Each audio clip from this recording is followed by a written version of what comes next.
yo sé que tu actividad es que eres feminista, sobre todo defiendes los derechos humanos, ajá,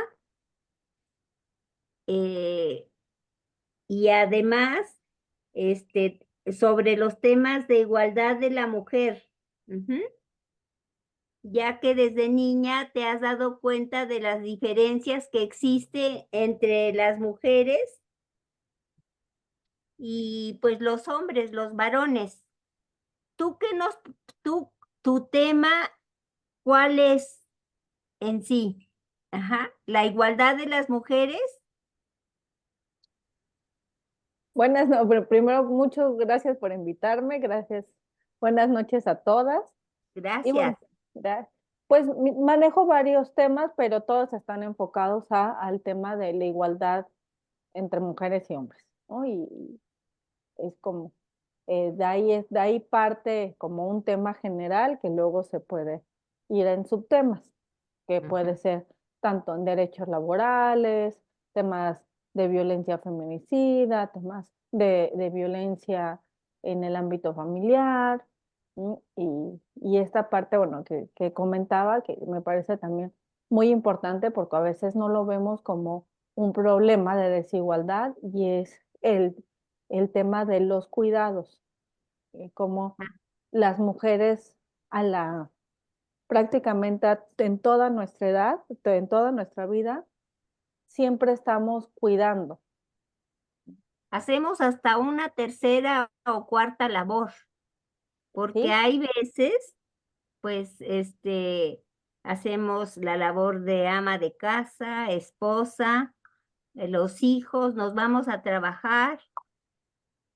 En la casa, pues, no somos remuneradas y en el trabajo hay una deficiencia en cuanto a salarios, porque ganan más los hombres que las mujeres. ¿Sí? Ajá. Y En yo, México tenemos una brecha salarial de aproximadamente el 27%, o sea, es una brecha alta. ¿Sí? es muy alta y la verdad, la mujer estamos muy o más capacitadas, hay veces que los varones y nos hacen atrás, pero hoy se ha incrementado más la violencia, no solo física, sino mental, que es la más grave. ¿Tú qué nos puedes decir al respecto?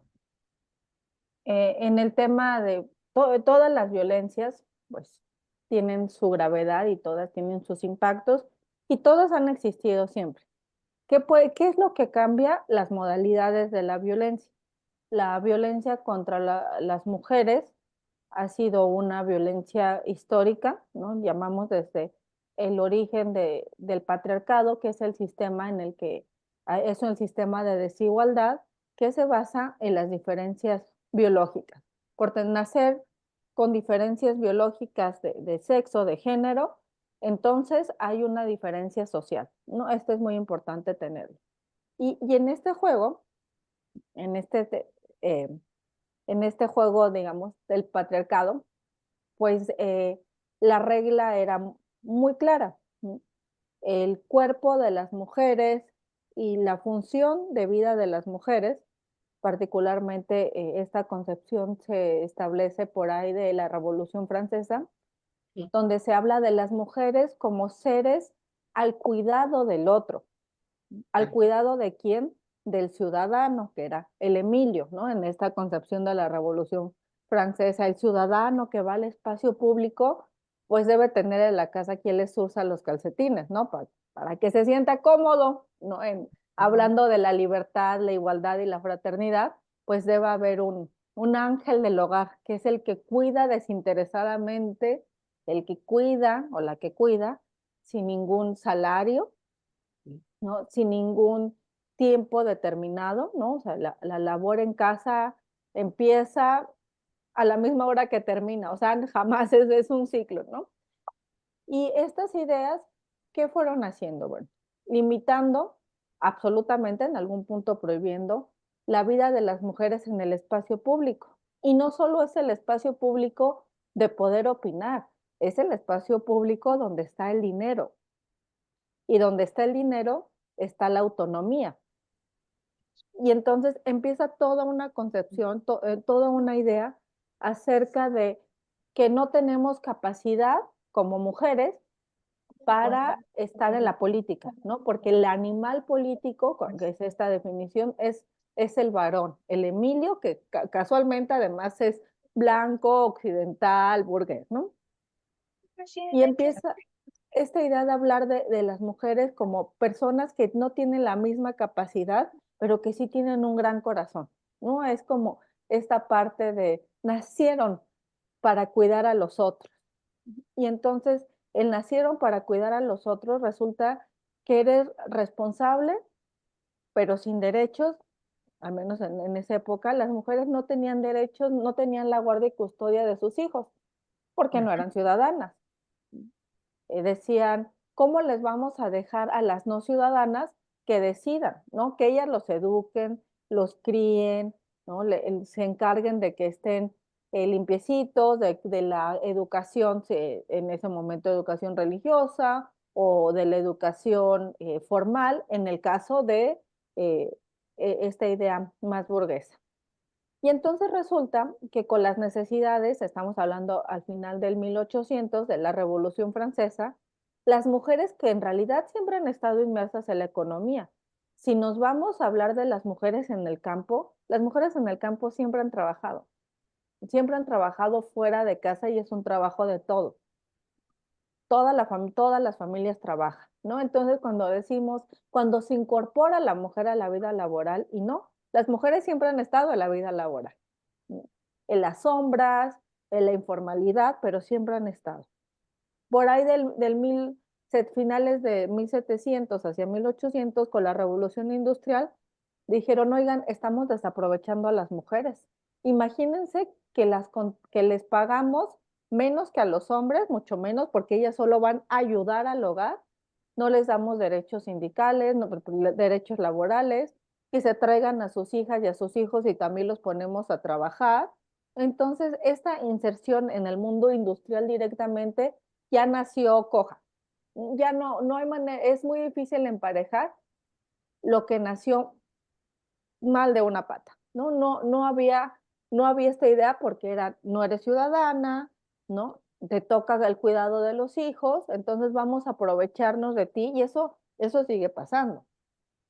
Y en la parte de la violencia psicológica, el estar siempre repitiendo que las mujeres solo sirven para atender al otro, para atender al padre, al hermano, al abuelo, a los niños pequeños, particularmente si son varones, tienen una atención especial. El decir, bueno, el destino de una mujer ya está, como dice el himno nacional, por el dedo de Dios escribió, ¿no? Lo más que podía aspirar una mujer y creo que todavía hoy en día en algunas cuestiones se mantiene, era a un buen matrimonio. Por supuesto que las mujeres iban a competir por un marido, por supuesto, porque eso significaba su subsistencia. Era una manera de saber que ibas a tener de menos para comer, ¿no? Y además iba a ser un éxito social. El no casarte, el no tener hijos, o sea, habías fracasado para lo único que te habían dicho que servías en la vida. Y luego entra esta parte donde somos madres, pero también trabajamos, pero también estamos en casa, y la sociedad te sigue demandando que seas una buena madre, ¿no? Una buena esposa, que te hagas cargo de la casa, porque dice este proverbio de la mujer sabia edifica su casa, y que trabajes como si no tuvieras familia, ¿no? Que trabajes, que cumplas con el ideal, por supuesto con menos sueldos, por supuesto con ideas que siempre sabes que al estar en una empresa, en un puesto público, el ser, el ser madre, si ya no solo el ser mujer, sino el ser madre te va a restar puntos y te va a restar puntos en tu crecimiento. Y entonces hablamos de que alrededor del 16% de las mujeres cuidadoras sufren temas de depresión, ¿no? Esto según la encuesta, les voy a dar el nombre de la encuesta, es muy importante, me gusta mucho esta encuesta. La encuesta nacional para el sistema de cuidados del 2022 habla de esto, ¿no? Del impacto que tiene la vida de las mujeres el, la carga del cuidado, la carga mental, la carga física, porque desde niñas nos enseñan que eso debe ser. En el 2019, 2020, no, sí, el 2020, el propio presidente Andrés Manuel dijo, ¿no? Es que a las mujeres les gusta más cuidar, ¿no? Las hijas cuidan mejor a los padres, ¿no? Entonces, seguimos trabajando con prejuicios, con estereotipos, y el día de hoy tenemos mujeres adultas mayores cuidando a sus padres, que son, bueno, obviamente todavía más mayores, ¿no? Mujeres con comorbilidades cuidando a otras personas y resulta que cuidaste toda tu vida y resulta que hay diferencias, si hay brechas salariales, si hay más de la mitad de la población económicamente activa femenina está en la informalidad. ¿Esto qué quiere decir? Que no tendrás derecho a una pensión, ni siquiera una Afore, ya que tuvimos esa loca idea en el 97 estudiar la primaria, pues ya no vamos a tener pensión, ¿no? Pero ni siquiera vas a tener una Afore porque estás en la informalidad, ni siquiera vas a tener acceso a créditos para hipotecarios, ¿no? Entonces es la violencia patrimonial, ¿no? Y si estás en la informalidad, vas a envejecer y no vas a tener acceso a un sistema como podría ser el Instituto Mexicano del Seguro Social o el ISSSTE, ¿no? Que pueden atender hasta la vejez.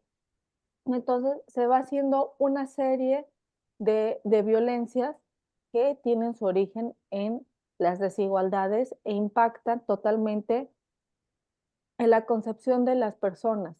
De repente se da esto que conocemos como el síndrome de la impostora, que decían, hay mujeres muy preparadas, ¿no? Que están muy capacitadas, incluso en algunas empresas ven que su compromiso es mayor que el de algunos hombres porque la tienen difícil y lo saben.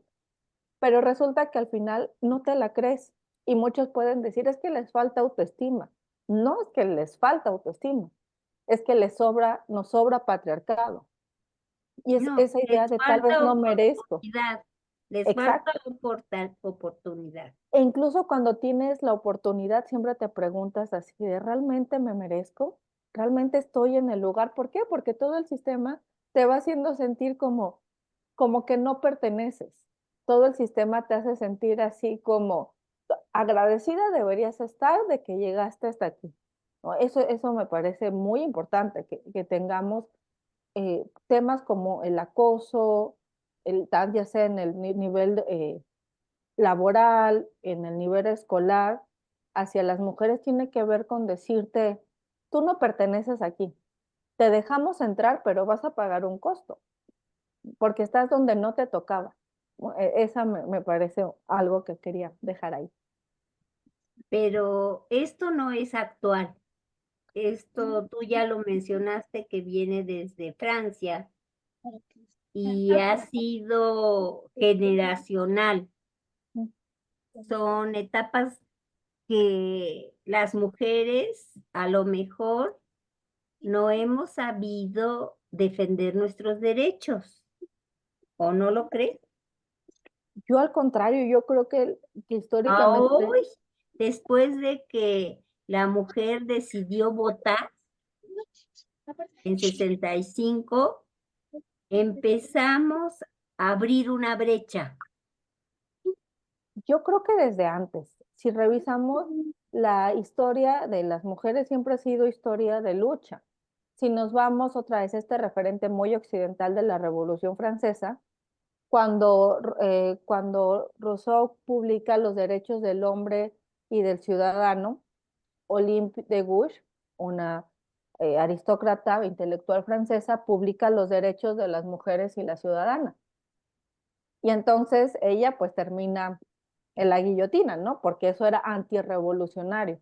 Si revisamos la historia, si por ejemplo leemos a Sor Juana Inés de la Cruz, el hecho de cuestionar, el hecho de estar cuestionando era revolucionario totalmente. Y estamos hablando de el 1600 y tantos, ¿no?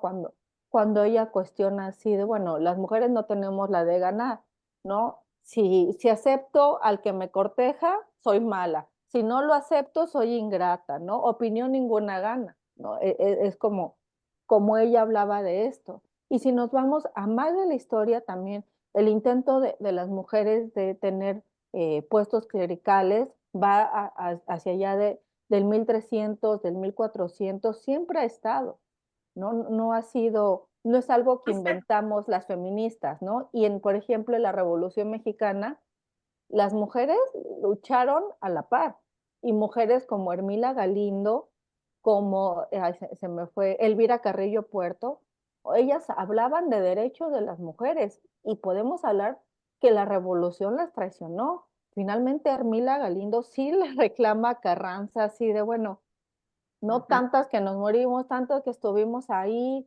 que pusimos nuestro esfuerzo, nuestro dinero, nuestro trabajo, y al final no tenemos ni siquiera el derecho a votar. Entonces, siempre ha existido la lucha, solo que el poder ha sido muy grande, ¿no? Y la organización entre mujeres siempre ha existido. En México se tiene documentación, estamos hablando desde Leona Vicario, o sea, era una mujer bastante feminista en el momento de ella escribía, y pasa la historia como la esposa de Andrés Quintana Roo, así, no, espera, ¿no? O sea, Y ella ella debería. vivió en Hidalgo, ¿A poco vivió vivió en en Hidalgo? Napa.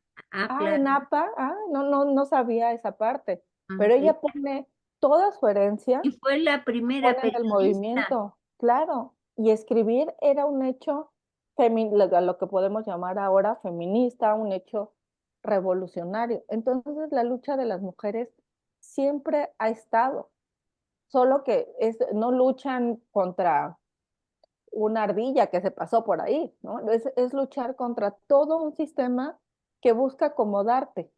Y si te sales de lo que esperaban de ti, entonces, pues incrementamos la violencia laboral. Si te sales de eso, pues incrementamos la violencia feminicida, ¿no? Porque es un mecanismo de control del sistema. El sistema va a intentar ponernos a raya. Las violencias siempre han existido, cambia las modalidades, sí, pero como dicen, nada nuevo hay bajo el sol. O sea, estas violencias siempre han existido. Hacia 1985 hay un estudio muy interesante que habla de la violencia feminicida en México. Las mujeres, según los dictámenes estatales, las mujeres se suicidaban, se disparaban en la espalda y se suicidaban. O esta parte de no hablar de las mujeres y las violencias que vivían, ¿no? El feminicidio siempre ha existido, ha tenido picos que lo hacen más visible, dice, dice Marcela Lagarde. El feminicidio es la punta del iceberg. Lo que vemos en algunos lugares que se nota más en Ecatepec, que pasó en Juárez, es solo la punta, pero el feminicidio siempre ha existido. No se investigaba el feminicidio, era el crimen pasional, la emoción violenta, ¿no?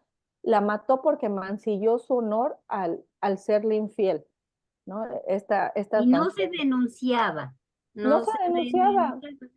no, porque era así, pues algo malo estar haciendo. Y nos vamos hacia los corridos, ¿no? Yo me acuerdo de las canciones que escuchaba o que escuchaban también mis abuelos, ¿no? De esta mujer que el mero día de San Juan, o sea, van y la matan porque estaba bailando con otro, ¿no? Y esta parte de cómo estaba manchando el honor, o si 15 años tenía Martina cuando su amor le entregó, pero como estuvo con otro, entonces la mata, o estas canciones, ¿no? Que mis abuelos son de Hidalgo, por eso lo relaciono, ¿no? O sea, a- si, a si ella se va con otro a la casita, a ella y ese hombre los quemo con leña verde, ¿no? O sea, esta parte donde la, el derecho a vivir de las mujeres está relacionado con qué tan buenas esposas, novias o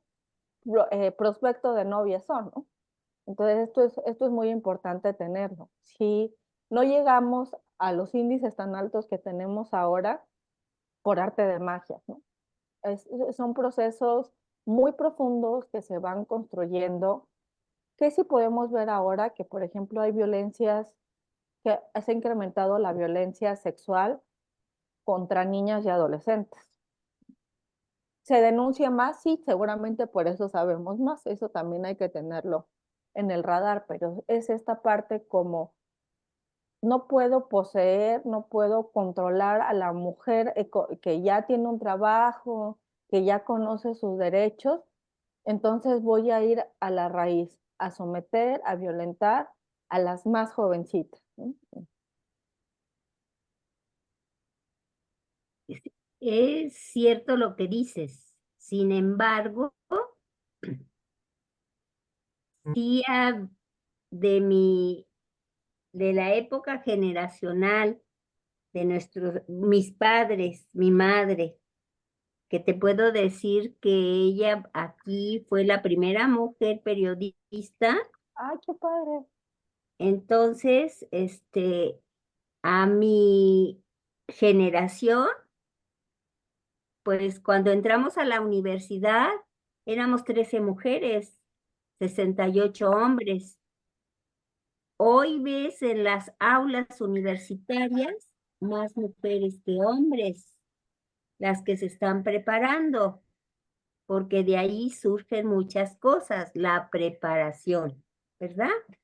Sí, claro. Ajá.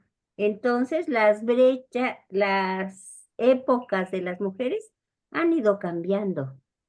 Y las han ido cambiando las mujeres. Por supuesto, porque estudian, se preparan, tienen otra visión de lo que es este el ser mujer, el saberse defender y estudiar, Mm. Y en esa ¿verdad? parte de las universidades es bien importante también ver hacia qué carreras se van las mujeres. ¿Por qué? Porque eso también tiene que ver con las brechas. Por ejemplo, las brechas también en salarios, las brechas para el acceso a mejores sueldos o condiciones laborales. O esta parte de estar como en los cuidados, en el servicio, bueno, ves que habemos más mujeres hacia las ciencias sociales, por ejemplo, menos ¿Tú mujeres qué, hacia las ciencias. tú qué estudiaste? Yo estudié relaciones internacionales y política pública y género. Mm, ¿No? ujú. He estado hacia allá y he estado trabajando, por ejemplo, en algunos proyectos con la industria automotriz y nos damos cuenta, o sea, quienes llegan a los puestos más grandes, más importantes de ingeniería, de mecánica, donde por supuesto los sueldos son más altos y la oportunidad de crecer, son hombres, aunque en general haya más mujeres en las universidades, pero no en esas carreras. Ese es un tema muy importante, ¿no? Hay como un sesgo de lo que nos toca. Y también esto tiene un origen muy importante. Estas asignaciones simbólicas que se hacen se pusieron como la mujer es todo corazón, es el cuidado y los hombres son la razón, la ciencia. Las mujeres es lo oscuro, ¿no? La magia, por eso las brujas, ¿no? Y los hombres es la medicina. A la mujer le tocaba ser la curandera, ¿no? Y a los hombres les tocaba ser los doctores. Las mujeres edifican su casa, los hombres construyen grandes ciudades, ¿no? Y entonces van habiendo también esa disparidad en salarios. Eso es muy importante tenerlo y en oportunidades laborales. Todavía las industrias, digamos, pesadas o en ciertas industrias muy específicas, vemos que hay una prevalencia de más del 50% de hombres en puestos de dirección.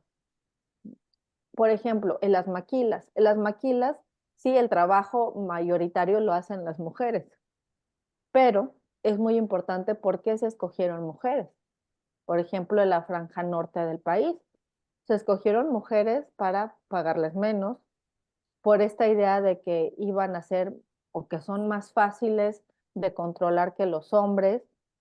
Entonces, esta parte de no eran mejores oportunidades de trabajo para las mujeres, eran oportunidades de trabajo que no había y que se tomaron porque estaban enfocadas a las mujeres, pero quienes tenían o quienes tienen las supervisiones, las direcciones de área siguen siendo hombres, aún en el 2024, ¿no? O mujeres que llevan mucho tiempo ahí, que les ha costado demasiado trabajo llegar y que también las mujeres también podemos pues ejercer liderazgos pues patriarcales, machistas, ¿no? Eso es una realidad, pero lo cierto es que en este momento quienes siguen teniendo el control de las industrias, de las grandes empresas, siguen siendo hombres y una participación menor de mujeres, sobre todo en puestos estratégicos.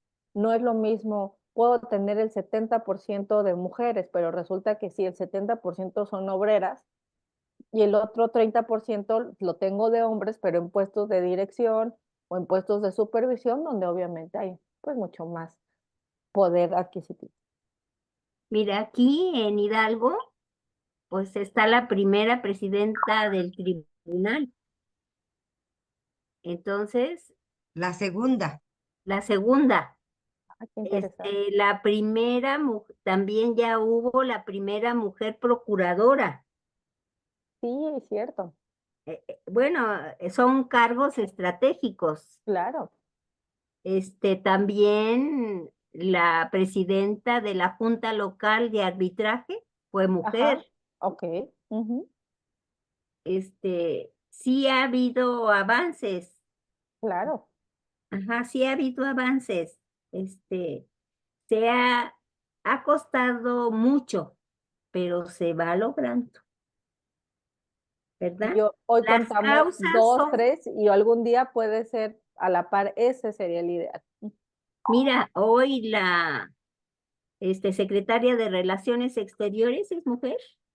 Y qué mujer, una mujer muy preparada. La segunda secretaria de Gobernación, una mujer joven, Claro. y la primera, Olga Sánchez Cordero. Sí se ha abierto la brecha, pero la violencia sigue. Ah, sí, el acoso sexual sigue. Esto para mí es lo fundamental, ¿verdad? Sí, y la violencia seguramente va a continuar. ¿Por qué? Porque las causas estructurales no, no se han terminado y también muchas veces no se reconoce el impacto diferenciado de las violencias. Las violencias como la violencia armada, el que haya más armas en el país propició un aumento del feminicidio con armas.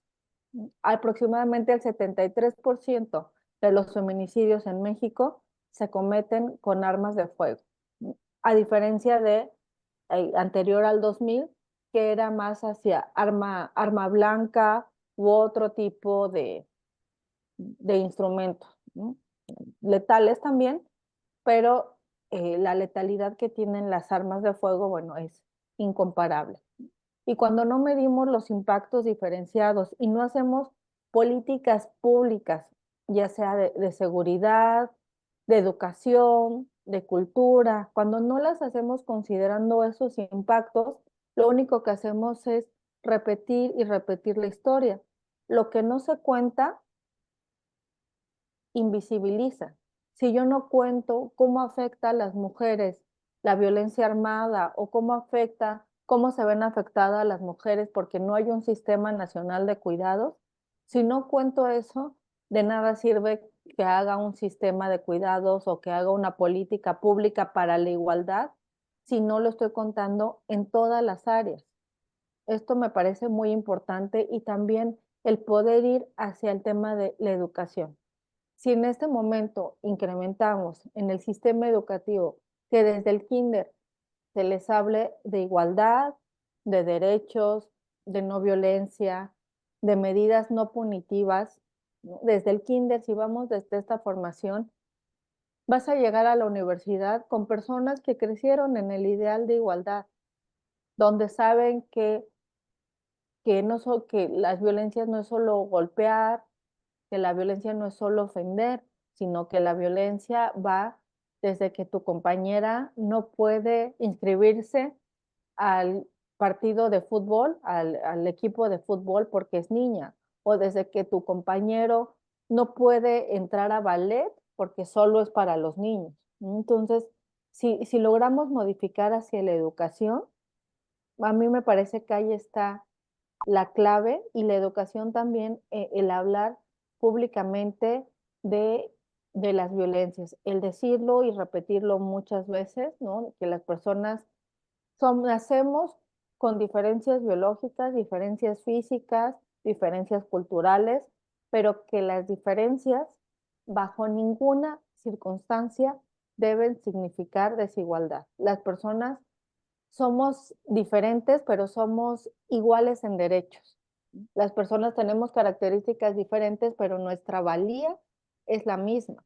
Si partiéramos desde esa idea de la educación y si los programas educativos fueran desde ahí, vas a crear profesionistas, técnicos, técnicas que tienen esa idea, ¿no? Que ya trabajan con eso y que no tienes que meterles una clase extra ni amenazarlos con que el que discrimina se va, ¿no? Porque ya lograste que permeara, que fuera a modificar la cultura. ¿Qué, qué mensaje le darías a las mujeres?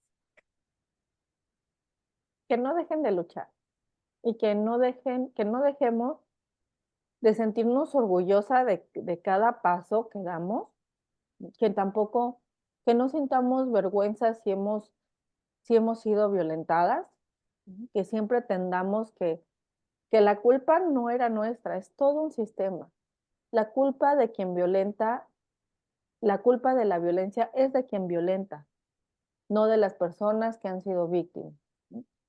Que también les diría que una que nos la creamos, ¿no? Así como ustedes entraron siendo 13 o cuántos eran, 18 contra 60, ¿no? Que sigan ocupando, que sean como dice, como la verdolaga, ¿no? O sea, expandirnos y creérnosla, creernos que no somos las impostoras, sino somos las ciudadanas con derecho a ejercer nuestra autonomía. ¿No? Esa parte que, que nos informemos y que no tenemos la obligación de servir o de atender, que nada tiene que ver con nuestra valía, nuestras funciones en el cuidado o nuestro aspecto físico o lo que la sociedad, lo que el Estado, lo que la iglesia diga que debe ser. ¿No? Que las personas nacemos para ser libres, las personas nacemos para ser iguales, nacemos para ser autónomos y que la medida en la que confiemos en la otra, en otras mujeres, que trabajemos en redes, es la manera en la que vamos a ir cambiando el sistema, pero que siempre tengamos en alto las ganas de gritar cuando hay abusos, de pedir ayuda. Y si no puedes gritar y si no puedes pedir ayuda y si tienes miedo, no eres menos valiosa. Eres igual de valiosa tú que has callado que tú que has gritado la violencia, ¿no? Esa parte también, no hacernos responsables de decir es que como no gritó, como no habló, como no se defiende, es culpable de su violencia. Esto no es así. Y que también sepamos todas las mujeres que afortunadamente no estamos solas, ¿no? Por más imperfecto que sea el sistema, que pueda ser el sistema, ¿no? Hay maneras de denunciar, hay, hay mecanismos del Estado, hay apertura en muchos medios y que siempre va a haber otra mujer en algún lugar que te va a apoyar, ¿no? Eso me parece muy importante para romper el ciclo, quitarnos esa idea que nos han metido, que estamos solas y que es la cruz que nos tocó cargar. Esta es una parte, somos ciudadanas, somos personas, no importa dónde hayamos nacido, no importan nuestras características físicas, no importa nuestro género, somos personas y merecemos respeto y disfrutar nuestra vida libre de violencia, no solo el 8 de marzo, todos los días. Muchas gracias. Gracias a ustedes. Mucho Maestra, gusto. Sí, Giselle, ha sido muy interesante su entrevista, todo y cada uno de los puntos que usted ha tratado. Le agradecemos mucho y pues muchas felicidades porque ya pronto es el 8 de marzo, donde debemos de festejar todas las mujeres.